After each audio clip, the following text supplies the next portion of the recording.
Trade agreements are often presented as stable foundations of economic cooperation. They are written, signed, celebrated, and then quietly managed for years. But sometimes, inside those documents, there are clauses that introduce tension by design, provisions that are not meant to create comfort, but leverage. And when leverage is built into the structure of a deal, it can shape political and economic behavior in ways that extend far beyond the original negotiation.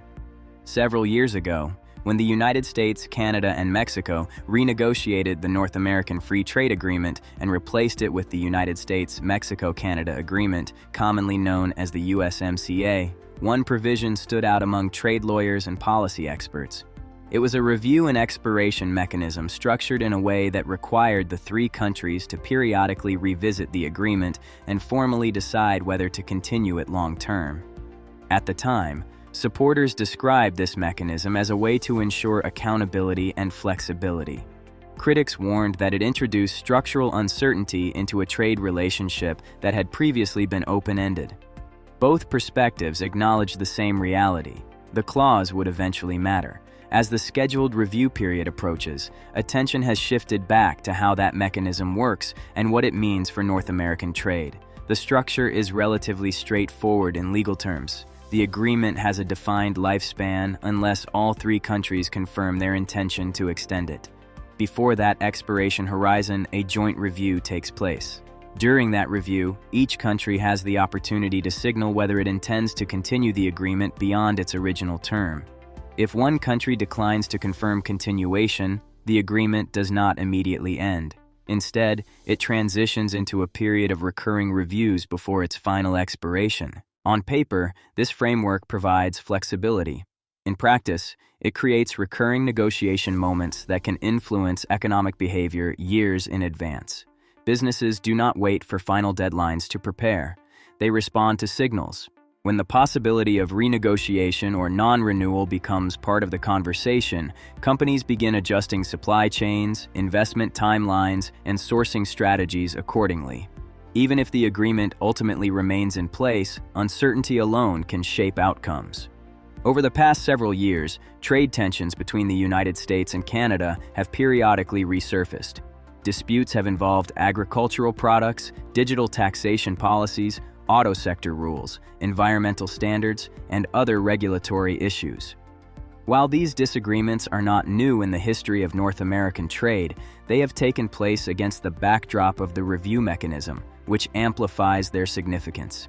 From the American perspective, the review clause was originally framed as a tool to maintain leverage. It ensured that the agreement could not simply continue indefinitely without reassessment.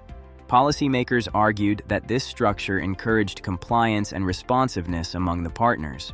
From the Canadian perspective, however, the existence of recurring review pressure created an incentive to diversify trade relationships beyond North America. Canadian officials have openly discussed reducing over-reliance on any single export market. While the United States remains Canada's largest trading partner by a significant margin, recent policy efforts have focused on strengthening ties with Europe and the Asia-Pacific region. Canada is a member of the Comprehensive Economic and Trade Agreement with the European Union and also participates in the Comprehensive and Progressive Agreement for Trans-Pacific Partnership. Being part of both frameworks places Canada in a unique position within global trade networks. Policymakers in Ottawa have emphasized the importance of maintaining multiple strong trade corridors rather than depending exclusively on one. At the same time, internal economic reforms within Canada have aimed to reduce interprovincial trade barriers. Economists have long noted that regulatory differences between provinces function like hidden tariffs within the country. Efforts to streamline labor mobility and reduce those barriers have been framed as a way to strengthen Canada's domestic market resilience. These diversification and internal reform strategies are not sudden reactions. They reflect a broader global trend in which countries seek redundancy and resilience in supply chains. The experience of pandemic disruptions, geopolitical tensions, and tariff disputes has encouraged governments to reassess vulnerabilities. Energy and critical minerals are central to this conversation. Canada possesses significant reserves of key minerals used in advanced manufacturing, battery production, renewable energy systems, and defense technologies. The United States, meanwhile, has identified supply chain security in these sectors as a national priority. American officials have publicly acknowledged the risks of heavy reliance on processing capacity concentrated in a small number of foreign jurisdictions. This interdependence complicates any simple narrative of leverage. The United States and Canada are not just trading finished goods. Their economies are deeply integrated at the level of components and raw materials. Automotive supply chains, for example, often involve parts crossing the border multiple times before final assembly. Energy infrastructure is similarly interconnected, particularly in regions where cross-border electricity flows support grid stability. Because of this integration, uncertainty around trade policy can affect both sides simultaneously. Financial markets have responded cautiously to trade-related developments. Currency movements, commodity prices, and bond yields often reflect investor assessments of policy stability. When trade tensions escalate, markets typically price in potential disruption. When negotiations appear constructive, risk premiums tend to ease. In recent years, global investors have also increased diversification of reserve assets. Central banks around the world periodically adjust the composition of their holdings in response to economic trends and geopolitical developments. These shifts are influenced by many factors, including interest rates, inflation expectations, and perceptions of institutional predictability. While trade disputes are only one piece of that broader picture, they contribute to overall assessments of stability. Within the United States, debate over the future of the North American trade framework has not been one-sided. Industry associations representing agriculture, manufacturing, and logistics have consistently highlighted the scale of cross-border commerce. Millions of American jobs are linked directly or indirectly to trade with Canada and Mexico. For many companies, the integrated North American market provides efficiencies that would be difficult to replicate elsewhere. Members of Congress from both parties have, at various times, expressed support for maintaining stable trade relations within the region.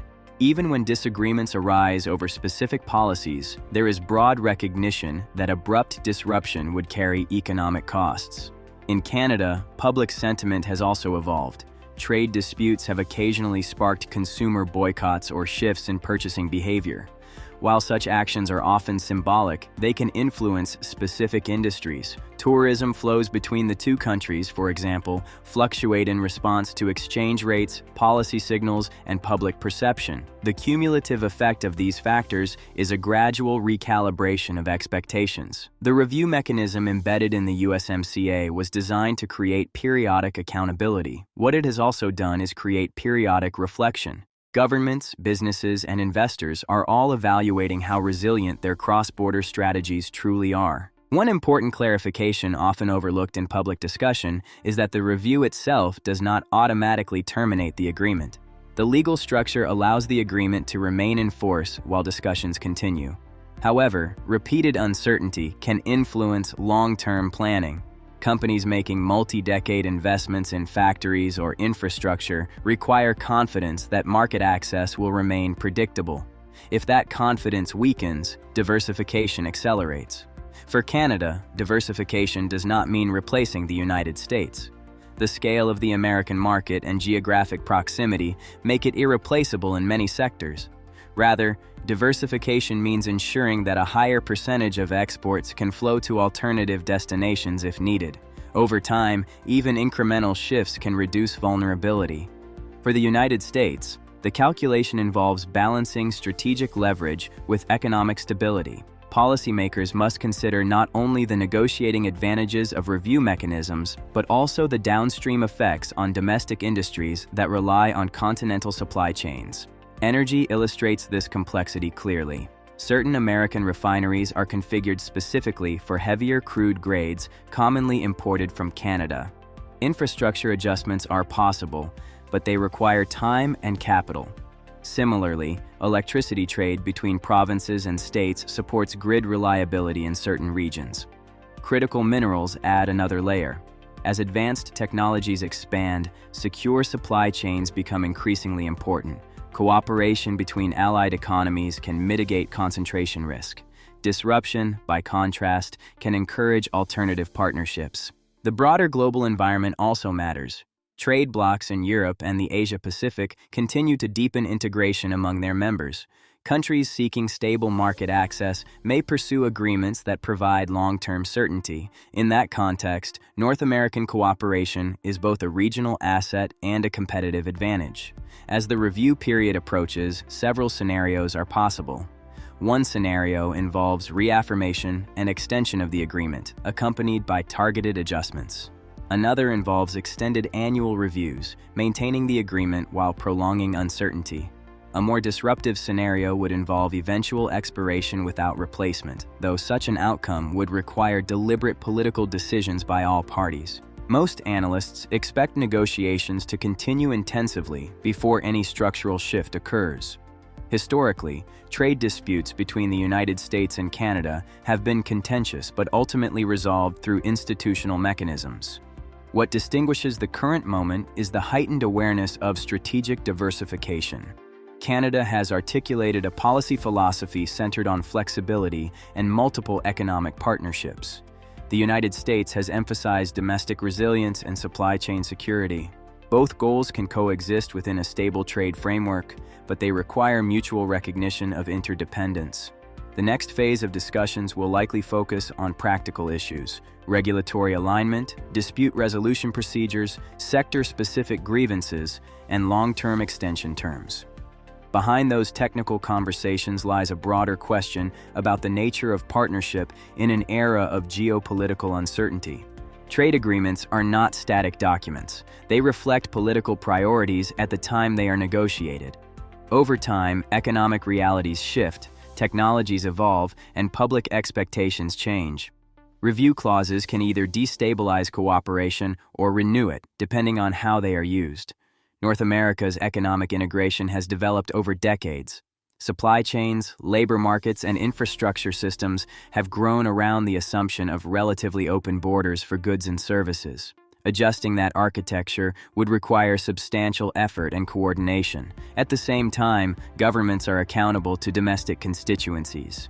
Political leaders must respond to concerns about fairness, competitiveness, and national security. The challenge is balancing those domestic priorities with the benefits of predictable international partnerships. In financial markets, uncertainty is rarely binary. It is measured in degrees. Each policy statement, legislative vote, and negotiation update contributes incrementally to investor expectations. As the review discussions intensify, market participants will continue assessing risk. For businesses, the practical response is hedging. Companies diversify suppliers, explore alternative logistics routes, and reassess capital allocation. These adjustments can gradually reshape trade flows even without formal policy changes. For policymakers, the task is managing both substance and signal. Clear communication can reduce unnecessary volatility. Transparent negotiation objectives can reassure stakeholders. Conversely, ambiguous messaging can amplify uncertainty. Ultimately, the review mechanism has highlighted an important truth. Economic leverage works only within a framework of mutual benefit. If one partner feels consistently exposed, it will seek alternatives. If alternatives become credible, leverage diminishes. North American trade has historically been characterized by deep integration rather than transactional exchange. Maintaining that integration requires trust as well as negotiation. As discussions continue, observers will watch not only official announcements, but also the quieter indicators: shifts in export destinations, new infrastructure investments, cross-border energy agreements, and industrial partnerships in emerging sectors. The coming period is unlikely to produce a single dramatic turning point. Instead, it will involve incremental adjustments, careful diplomacy, and ongoing recalibration. Trade policy rarely unfolds in a single moment. It evolves through layered decisions over time. The review clause that once appeared as a strategic innovation has become a test of how the three countries manage interdependence in a changing global environment. Whether the outcome reinforces continental integration or accelerates diversification will depend on choices made in negotiation rooms rather than headlines. For viewers seeking to understand how these developments may affect markets, supply chains, and regional economic stability, continued monitoring will be essential. Trade relationships of this scale influence employment, investment, and price stability across sectors. The North American partnership has weathered previous disputes and structural shifts. Its durability has often depended on recognizing shared interests, even amid disagreement. As policymakers deliberate, businesses adapt, and investors evaluate risk, one principle remains constant. Stability tends to attract growth, while prolonged uncertainty encourages realignment. The review process now underway is not only about legal text. It is about the long-term architecture of one of the world's most integrated economic regions. How that architecture is reinforced, revised, or reimagined will shape trade patterns for years to come. For now, negotiations continue, markets watch, and companies prepare for multiple possibilities. And in that careful preparation, the real story of this moment is unfolding, not in dramatic declarations, but in steady adjustments that reflect the evolving balance between leverage, partnership, and resilience.